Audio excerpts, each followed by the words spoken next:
शंभूराज देसाई, दरेकर और देवेंद्र फडणवीस, इनका अभियान है कि मुझे गोली मार दी जाएगी, ऐसी आशंका मराठा प्रदर्शनकारी मनोज जोरंगे पाटिल ने व्यक्त की है। इस पर प्रतिक्रिया देते हुए मंत्री शंभूराज देसाई ने कहा कि मनोज जोरंगे पाटिल को ऐसा कोई डर नहीं होना चाहिए। चर्चा है कि उनके लिए गिरफ्तारी वारंट जारी किया गया है। हम स्थानीय प्रशासन से इस पर चर्चा करेंगे और इसका समाधान निकालेंगे। बैठक मराठा आरक्षणाच्या आंदोलनासंदर्भात राज्य सरकारनं विशेषतः माननीय मुख्यमंत्री एकनाथ शिंदे साहेबांनी जे आश्वासन मराठा आंदोलन करते मान्य मनोजदादा जरांगे पाटलांना दिलेलं होतं, त्याची आढावा बैठक आज या ठिकाणी मी सकाळपासून मंत्रालयामध्ये घेतली। 4 महत्त्वाच्या गोष्टींचा आढावा त्या ठिकाणी मी घेतला, त्याचं थोडक्यात या ठिकाणी आपल्याला मी माहिती देतो।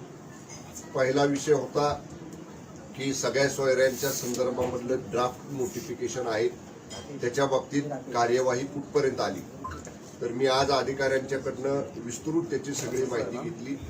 ज्या काही त्याच्यावरती ऑब्जेक्शन्स हरकती आलेल्या होत्या, जवळपास 60% 55-60% जास्त हरकतींचं ऑब्जेक्शनचं बायफर्केशन स्क्रुटिनी या ठिकाणी आमची पूर्ण झालेली, अत्यंत थोड्या प्रमाणामध्ये शिल्लक राहिलेली ती सुद्धा लवकर करण्याच्या सूचना आजच्या बैठकीमध्ये मी दिलेल्या आहेत। त्यानंतर 8 दिवसापूर्वी जी सर्वपक्षीय बैठक झाली, त्या बैठकीमध्ये जे लीगल ओपिनियन सर्वपक्षीय बैठकीला उपस्थित असलेल्या नेत्यांनी त्या नोटिफिकेशनवर दिलेलं होतं, ती लीगल ओपिनियन सुद्धा LNJD डिपार्टमेंट जे आपलं लॉ अँड ज्युडिशरी डिपार्टमेंट त्यांच्याकडे आपण अभिप्रायासाठी पाठवलेलं आहे, तपासणीसाठी पाठवलेलं आहे। ते सुद्धा विधी न्याय विभागाने आज सांगितलं की त्याच्यावर सुद्धा त्यांचं काम गतीनं सुरू आहे। तिसरा महत्त्वाचा विषय होता, जे स्वतः मी जेव्हा मान्य मनोजदादांना भेटायला गेलो की हैदराबाद गॅजेटच्या संदर्भामध्ये लागू करणं ते तातडीनं, तर त्याच्या बाबतीत सुद्धा आपली टीम जाऊन आल्यानंतर तेलंगणा गव्हर्नमेंटला तिथल्या वरिष्ठ अधिकाऱ्यांशी आपले मुख्य सचिव स्वतः बोललेले आहेत आणि ती ऑथेंटिक डॉक्युमेंट्स म्हणजे सर्टिफाईड कॉपीची डॉक्युमेंट्स त्या सरकारनं लवकरात लवकर आपल्याला द्यावी, याच्यासाठी सुद्धा त्या सरकारकडे आपले प्रयत्न सुरू आहेत। याच्या बाबतीत आज मला अधिकाऱ्यांनी असं सांगितलं की जे हैदराबाद गॅजेटचे सर्टिफाईड डॉक्युमेंट्स आपल्याकडे त्या तेलंगणा गव्हर्नमेंटकडून उपलब्ध होतील, त्याची पडताळणी ज्या व्यक्तीला ते गॅजेट लागू करायचं आहे किंवा ज्या गॅजेटच्या अनुषंगानं ज्यांना जातीचा दाखला द्यायचा आहे त्याचा आपल्याला पडताळणी करावी लागेल आणि त्याची सुद्धा यंत्रणा आपल्या शासनाकडे या ठिकाणी आपण ती कशी यंत्रणा उभी करायची त्या बाबतीत सुद्धा प्रारूप म्हणजे प्रस्ताव तयार करण्याच्या सूचना मी संबंधित विभागाला आजच्या बैठकीमध्ये दिलेल्या आहेत। गुन्हे मागं घेणे ही सुद्धा एक त्यांची महत्वाची मागणी होती।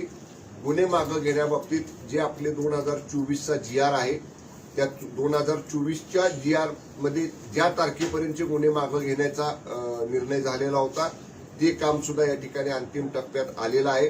काही महत्वाचे गुन्हे जे आहेत, रक्कम जास्त आहे किंवा सिरियस इंजुरी आहे, तर त्या बाबतीत विभागानं शिफारस केलेली नाही, पण ज्या गुन्हे मागं घेण्याची शिफारस विभागानं केलेली आहे त्याच्यावरती अंतिम अभिप्राय विधी आणि न्याय विभागाचा घेऊन ते सुद्धा निश्चितपणे त्याच्यावर सुद्धा लवकर कार्यवाही करण्याचे निर्देश आजच्या बैठकीमध्ये मी दिलेले आहेत।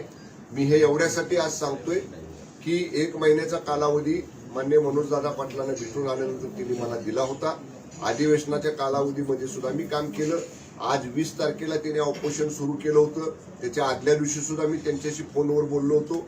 त्यांना विनंती सरकारच्या वतीनं केली होती की तुम्ही उपोषण करू नका, पण तरी सुद्धा त्यांनी उपोषण केलं।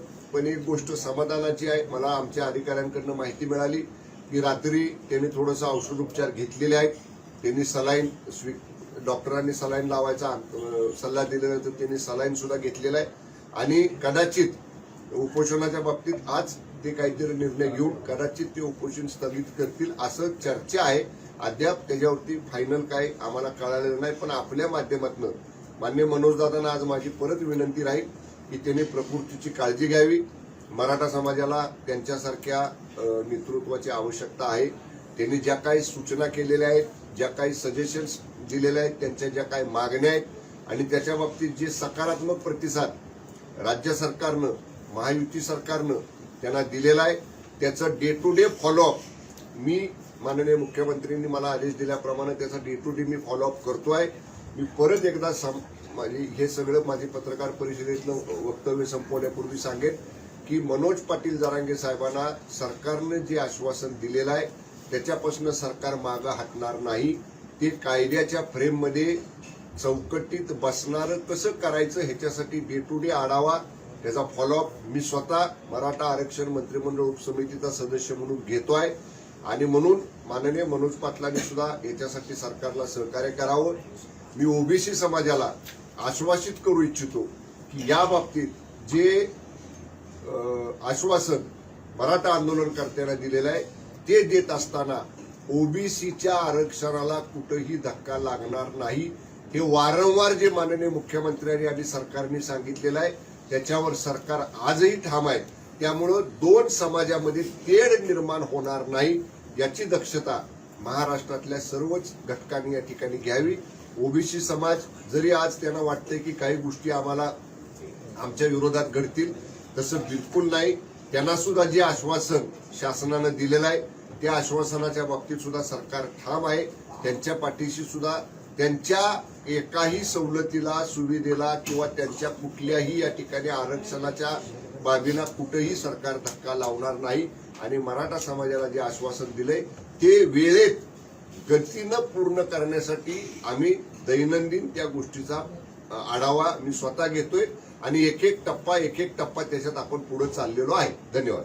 मला जेलमध्ये टाकून जीवे मारलं जाऊ शकते असं त्यांनी भीती व्यक्त केली आहे जरांगेंनी. मी ऐकलं नाही परंतु असं बिलकुल त्यांनी गैरसमज करण्याची गरज नाही. मी मगाशी उल्लेख केलेला आहे की माननीय मनोज पाटील जरांगे हे मराठा आंदोलनकर्त्याचे एक नेतृत्व आहे. मराठा समाजाचे प्रश्न सरकारसमोर मांडून ते सोडवायसाठी त्यांचा प्रयत्न आहे. आतापर्यंतच्या लढ्याला जे यश मिळालेलं आहे जे 10% स्वतंत्र आरक्षण मराठा समाजाला मिळाले ते ह्या सगळ्या आंदोलनकर्त्यांची सांघिक प्रयत्नाचा भाग आहे. त्यामुळे कुणाला तरी जेलमध्ये टाकायचं कुणाच्या तरी जीवावर उठायचं अशी भूमिका राज्य सरकार कधीही घेणार नाही. या बाबतीत माननीय मनोजदादांचा गैरसमज झालेला दिसतोय.